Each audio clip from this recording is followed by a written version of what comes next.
Dude, it's funny how sports games all seem to suffer from the same kind of problems. Like, you'll see the exact same fucking shit in Madden. The bro will have his hands wide open, ready to catch the fucking ball, and then he'll just drop it. And I know you know this. I mean, it happens in real life too, but it happens to you a lot. I remember we played that one game of Madden 19, and I remember, I don't know which one it was. It might have been our infamous Seahawks, sorry, Green Bay Packers versus the Panthers game that we did. The one, you know, I won 100-0. Yeah. You better put that one in the video. Don't worry, it's already there. I think, dude, so many of your guys just had ridiculous amounts of drops and shit. Like, I mean, to get whooped 100-0, you just have to not be, you know, you're not playing that great. But even then, like, your receivers weren't doing you any favors. I mean, any chance there was for me to even make one score, and don't forget, this was the first time I ever played a fucking Madden game. Like, literally the first time I'd ever picked it up. I didn't even do the training. It was the first game I'd ever played of it. So 100-0, expected. But I would have at least liked to have made a point. So any opportunity for me to gain yardage was just totally gone. Well, there was also there was times you were in field goal range, but you were, you know, you're trailing at the point that you're just like, I want that touchdown just to get on the board. I do. You kidding me? I would never go home without having that touchdown. Well, you did go home without it. That's the problem. Yeah, well, I did. But you tried. You tried. The next game was not quite as disastrous, but still an absolute loss. And we haven't had a third game since. We were going to in our career mode, but then I stopped playing because I got so fucking angry that I fucking threw my headset and smashed my punching bag into bits. Yeah, I forgot about that online franchise we had. Yeah, Jesus Christ. I was enjoying that too because all my draft picks were balling out. I was getting the most out of my dudes, like even dudes I didn't expect to go off. I was like 4-0. I was just like, it was just a really great start. I was excited, and my next game was against you. I was ready to lay the fucking smackdown. Dude, I just couldn't hold on. I was so fucking angry, like loss after loss, and it was fucking so long too. The games took so long to play through, so I just had to sit there and let myself fucking lose point by point by point by score, because I still wasn't that great at the game. Like, you know, when I picked the game back up and started playing again, I was starting to get really good at it because I did all the challenges and got all the training in that I needed to fucking be able to actually play the game without fucking sucking really bad. But at that time, you know, it wasn't even like a learning experience. I was just losing. And that's not fun at all. That sucked. Ah, well. I mean, I wonder how a game would go now. I mean, you've been playing Madden 20. You haven't played it in a tick from what I've seen. I haven't played it since February, and I played one game in February just because I was like, you know, trying to find something to pass the time before the Super Bowl. Yeah. So that was about it, and before that I hadn't played it since probably November. So like, no, I have not really played it in a good minute. So we've definitely both got some fucking rust. Oh, definitely. The games I was playing this when I was playing the for the Super Bowl, I got fucking trashed, dude, by the AI, and I was like, whoa, because I remember like on 19, it got unfun because I won every time, and then I just got so rusty. I was just like, holy shit, and I was like mistiming all my routes when I was throwing everything, and just to the point that I was like, fuck it, I'm playing Tennessee, and I'm just going to just give the ball to Derrick Henry every fucking play.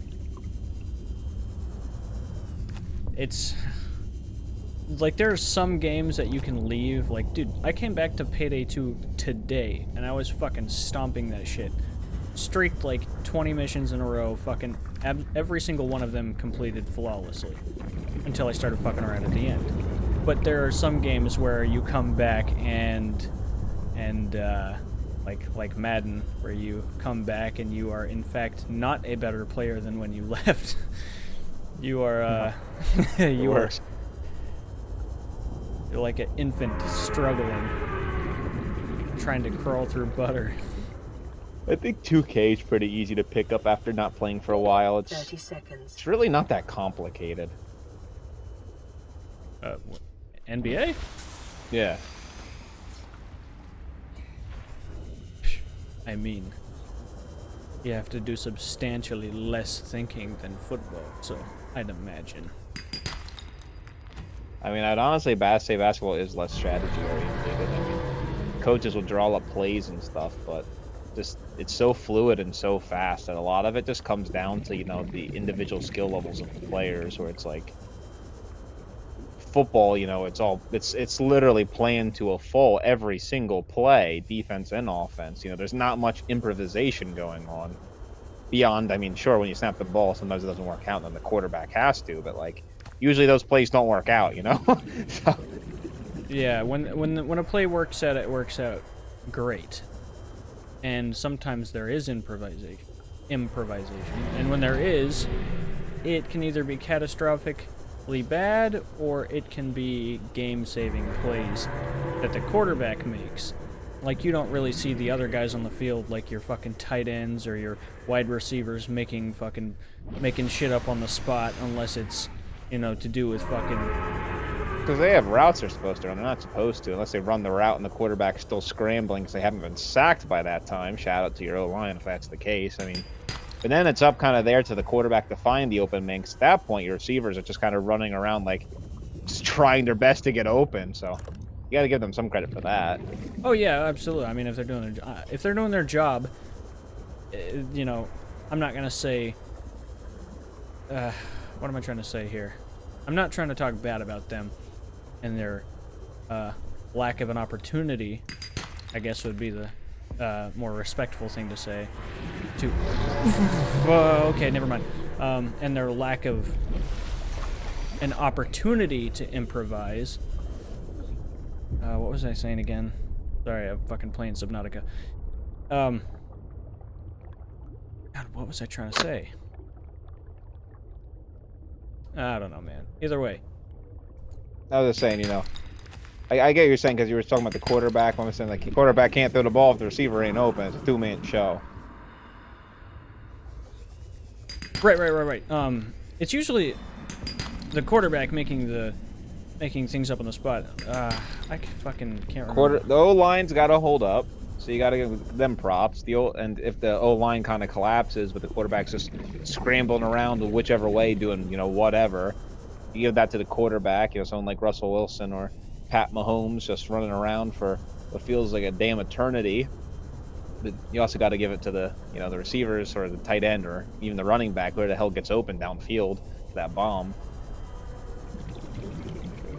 Well, I'm confused because I lost what we were saying, like, in comparison to like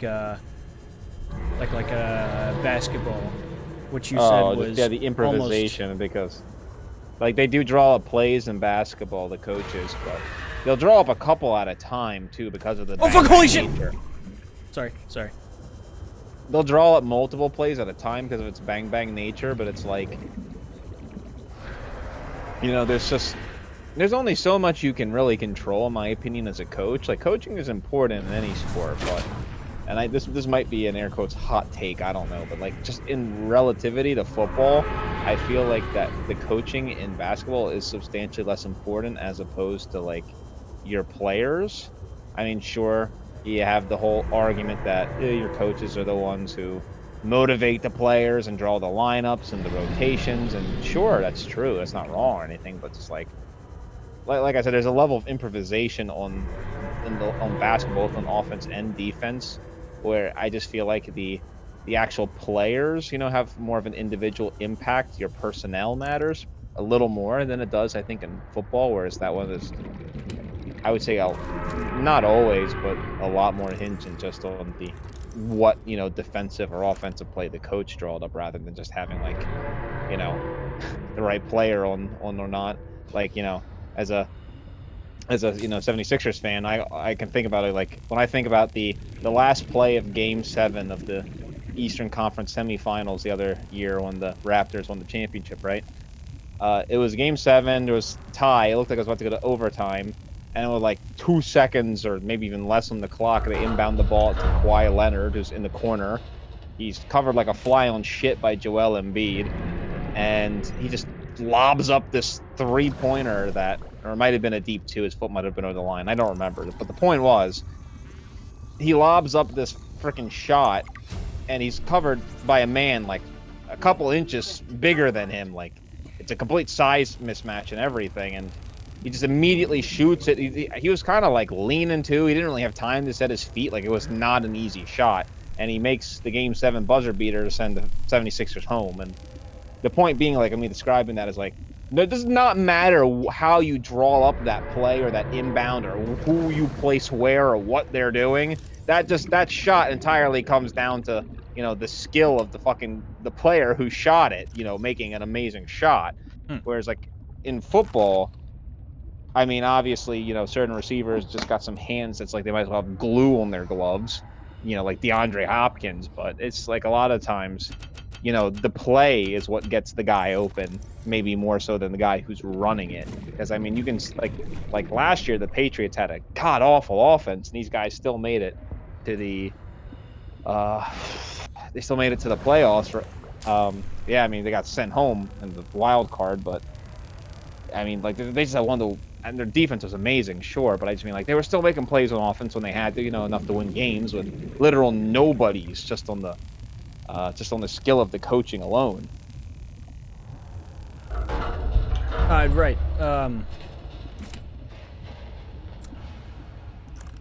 I suppose I can see in a way why some people might like basketball more than, like, when Pau says he likes basketball more than football because it's faster, it's got a lot of action, right? Something along those lines.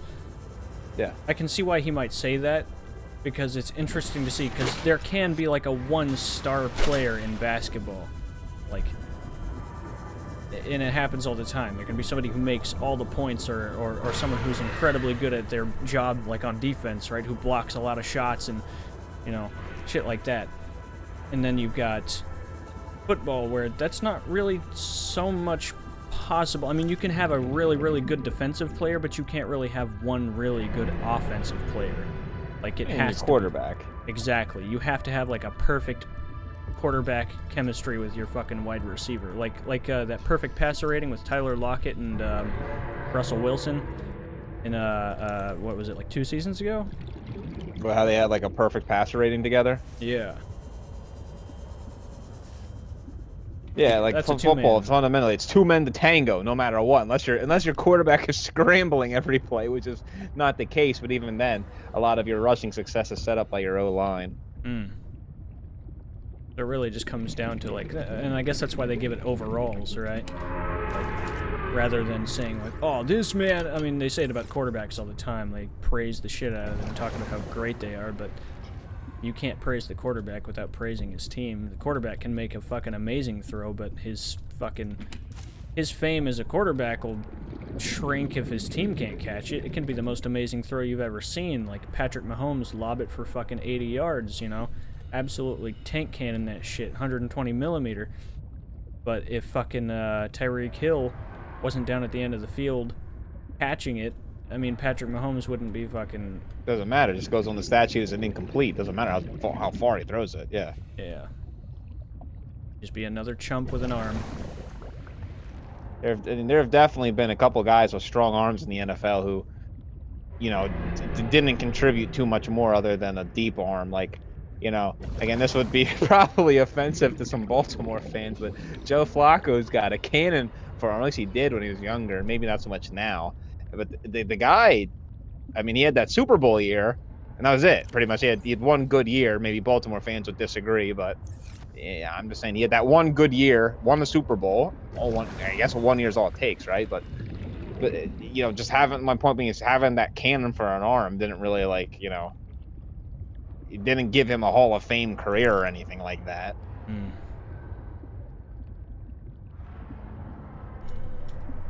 Meanwhile, you got basketball where dudes can literally score up to like 100 points by themselves. Okay, that only happened one time. That happened one time. One person did it.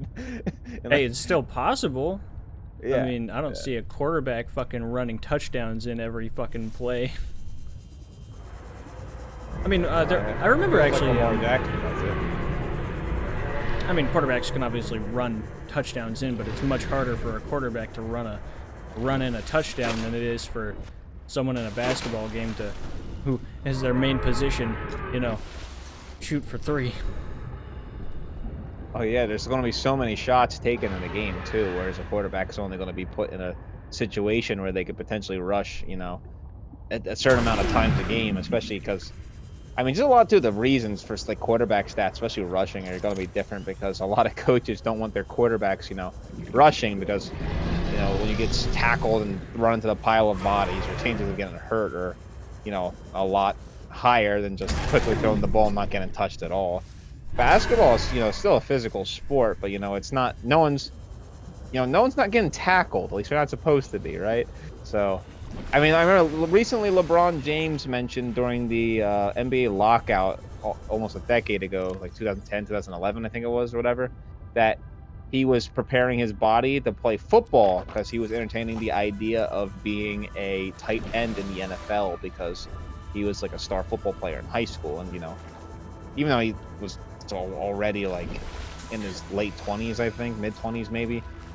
No, definitely late 20s. Like, and didn't really play, you know, basketball since high school. It's just like, I mean, football, excuse me. It's like, it's weird, you know, these super athletes just seem to be good at everything they do. I've noticed that, like like Patrick Mahomes is pretty good at basketball too. He was also, you know, he was going to be in the MLB too. Originally he got a contract for that. Same with Kyler Murray. Just like these just great athletes just seem to be good at pretty much everything they do. But so he was talking about going into the NFL as a tight end, LeBron James, and a couple defenders in the NFL today, like Cam Jordan and shit, were talking about how, like, yeah, no offense, LeBron, you're really athletic. Maybe you would have been able to do some flyer routes as a tight end, bro. But you're not used to getting tackled and beat up like that. Like, your body was going to get destroyed. It's kind of a fair point to make. I mean, as a basketball player for his entire life, basically. Again, well, you said it is a physical sport and there is contact. I mean, you and I have both seen, you more than I have seen, dudes in the fucking NFL break ankles and arms and sprain shit and like all kinds of fucking injuries. Snacks. Yeah, exactly. All kinds of injuries that you would never see somebody in the NFL or NBA get. I mean, it happens. I mean, if they do, it's because someone usually slips on the hardwood. It's not like because they got fucking, you know, hit. Yeah, I mean, sometimes they slip, sometimes they like get stepped on, and yeah, they do break limbs and such in the NFL or NBA, but it is almost commonplace in the NFL. I mean, I don't remember who it was, but there was some gruesome injuries though I've seen in the NBA. Like, I mean, there's gruesome injuries in all sports, but like, there was a guy who tripped on the hardwood and he broke his leg, but like his bone literally like came out of his skin. Oh yeah. I think that's the one I was just talking to you, saying a moment ago, but I didn't know.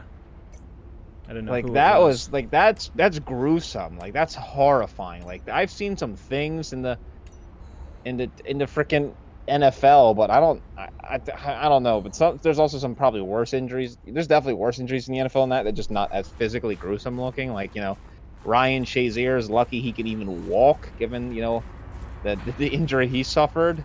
Like, there are people who've gone into that and been just utterly paralyzed. But I think obviously when it comes to injuries, football is perhaps most famous for the like progressive damage these people are doing to their brains and the CTE they retire with.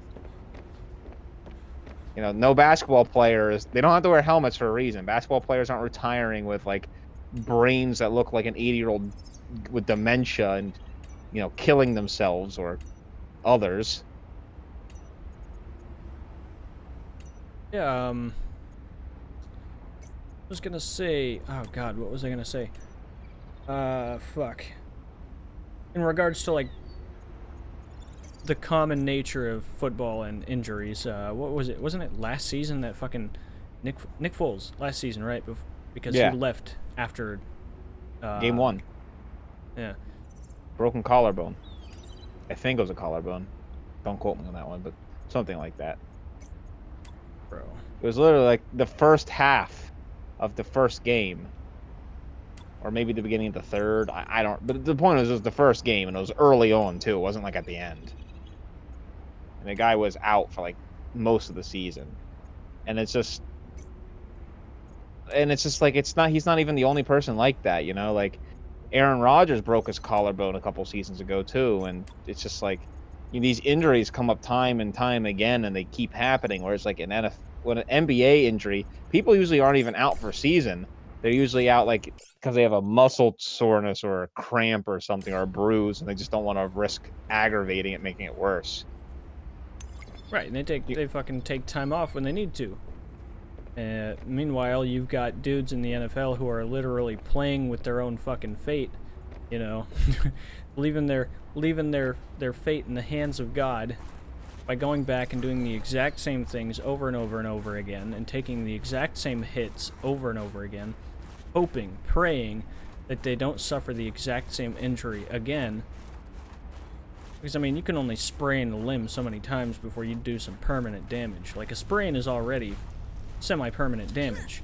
You sprain it again and again and again, and that muscle gets fucked up. Eventually, your scrambling quarterback isn't able to scramble as much, you know what I'm saying? And then they're just dropping off from there. I think it was a season before last that, what was it, during the wild card rounds of the playoffs, didn't Nick Foles get fucking tackled like really hard? He got sacked and fucking was like laying on the ground for minutes at a time. That was not the playoffs that you're talking about. That was against the Texans. It might as well have been a playoff game because the Eagles were in a situation where if they had to win out every game for the rest of their season to make the playoffs. So it was pretty much a playoff game for the Eagles, but it was against the Texans, and Jadeveon Clowney hit him with a sack that I'm not going to call it a cheap shot, but it was definitely a little unnecessarily rough, and I was actually at that game. And, you know, so I don't have the benefit, the memory of seeing that on a camera, because I never looked it up. But it looked kind of like he face masked him a little bit, too. I don't remember, but either way, it was a hella hefty shot, and he was down, man. We thought he was out. We were trailing at the time. It was scary. And then I just think it's funny. The next year, Jadeveon Clowney in the playoffs takes out Carson. This guy is straight. Oh God, he scares me. So just to like tie it all up again, it's like dudes in the NBA, sure, they get injured. That's inevitable. It's a sport. It's a contact sport in a way. It's not meant to be super hard contact, but it turns out that way sometimes. I mean, they suffer injuries, they take breaks when they need to, they got guys on backup who can always come in for them. And players can be so individually important in the NBA that having your top scoring guy out can be a fucking disastrous game for you. But with football, it's kind of a gamble. And the guys don't get as much rest as they probably should for the injuries they get. I guess just to sum it all up, what we were basically talking about to begin with was strategy, and then it turned into, oh yeah, no, NFL dudes get injured way worse. I don't remember how we got to that point, but... It's natural flow and progression of conversation. Yeah, I guess so. I don't even remember. I will say this, though, when you mentioned about how individual players are, like, really important in the NBA, bro, dude, the Warriors go from... Kevin Durant leaves the team, also gets injured in the playoffs anyway. Klay Thompson is injured.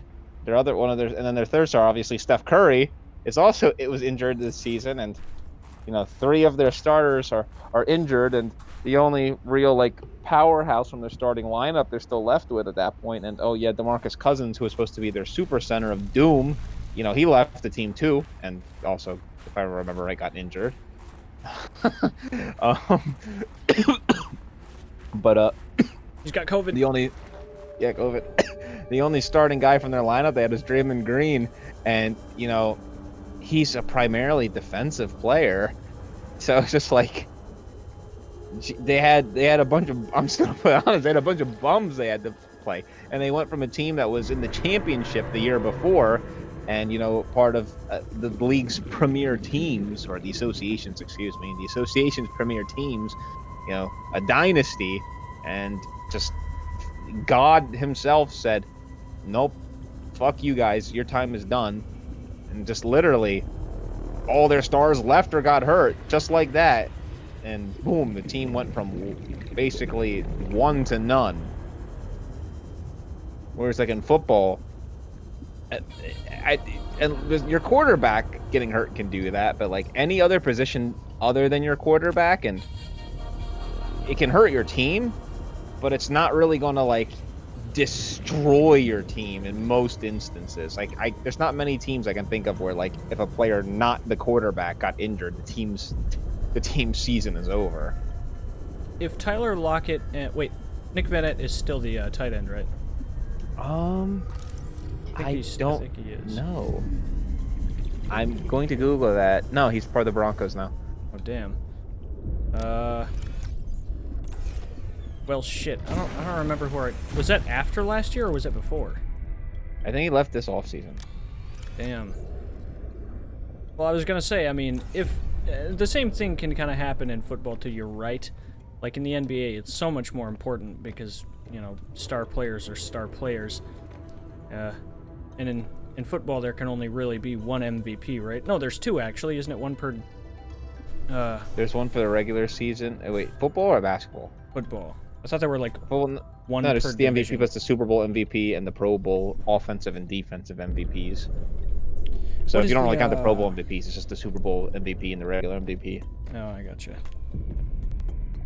But yeah, I mean, if we got rid of Tyler Lockett and God, I don't even know my own fucking offensive line, let alone my defensive line for the Seahawks. The offensive line are usually the unspoken heroes of most teams. I just know mine is the Eagles because we pretty much have the last 2 years the best offensive line. So, you know, when all your players are that good, you kind of have to know them. I guess you got a point. And Russell Wilson is good. And it's like the Eagles, bro. Fuck Russell Wilson. oh yeah? So I gotta remind you how in their very first playoff game, the Seahawks whooped you the same exact score that we whooped you in the regular season? I wouldn't really call it whooped, but it was a win. He was a one-possession game with our backup quarterback. What was that, 17-9? It was 8 points, so that yeah. might have been the score. Yeah. It might not. I just know it was an 8-point game. But either way, that'll do it for this episode of Subnautica. Thank you guys for tuning in so much for this relevant content. It's been great. Hope you enjoyed listening in on this enthralling conversation about sports, which I just demonstrated my lack of knowledge of. So yeah, I'll see you in the next one. Take care.